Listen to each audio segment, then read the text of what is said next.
আল্লাহুম্মা আমিন, আল্লাহুম্মা আমিন। মাশাআল্লাহ।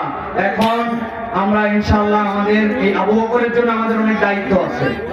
আমরা আবু বকরকে অন্যান্য নমুসলিমের মতো ভিক্ষুক মুসলিম বানাবো না। আমরা আমাদের মাদ্রাসার হুজুরকে দায়িত্ব দিব যে আমাদের মাদ্রাসায় এবং আমাদের স্থানীয় ভাই আছেন, এই যে ভাই, তার সাথে আমার কথা হয়েছে, তার জন্য একটা চাকরির ব্যবস্থা গার্মেন্টসে ভাই করে দিবেন, যেহেতু তার যেই গার্মেন্টসে চাকরি করতো সেখানে তার চাকরি নাই। আর হুজুর তার মাদ্রাসায় তাকে রেখে কোরআন শিক্ষা দেওয়া, সূরা কেরাত মুখস্থ করানো, এইগুলার দায়িত্ব আমাদের মাদ্রাসা নিবে।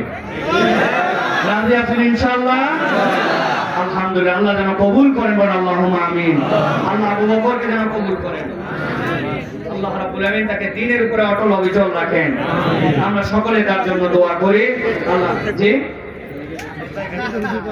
মাশাআল্লাহ। দেখেন আল্লাহর বান্দা চলে আসছে, তার অফিশিয়ালি চাকরি ভাই দিয়ে দিবেন ইনশাআল্লাহ। আলহামদুলিল্লাহ। আল্লাহ কবুল করুন, আল্লাহুম্মা আমিন। আপনারা কি দান করে চলে যাচ্ছে না করে? ছেলেরা গেছে আলহামদুলিল্লাহ। একটা ছেলে পাখিরও বাকি আছে। সূরা ফাতিহা পড়বেন এই খাতে একবার, সূরা ইখলাস পড়বেন 3 বার, দরুদ শরীফ পড়বেন সকলে, সকলে পড়েন। রে সাইড তো হারা দেন।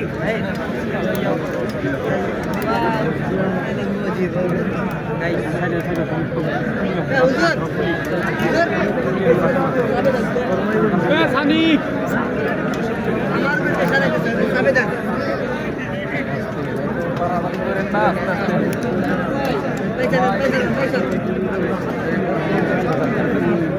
শেষ বিএসএন ভালো লাগবে ধন্যবাদ যখন থেকে যে গ্রাম চাই যা কোনো ভালো লাগে।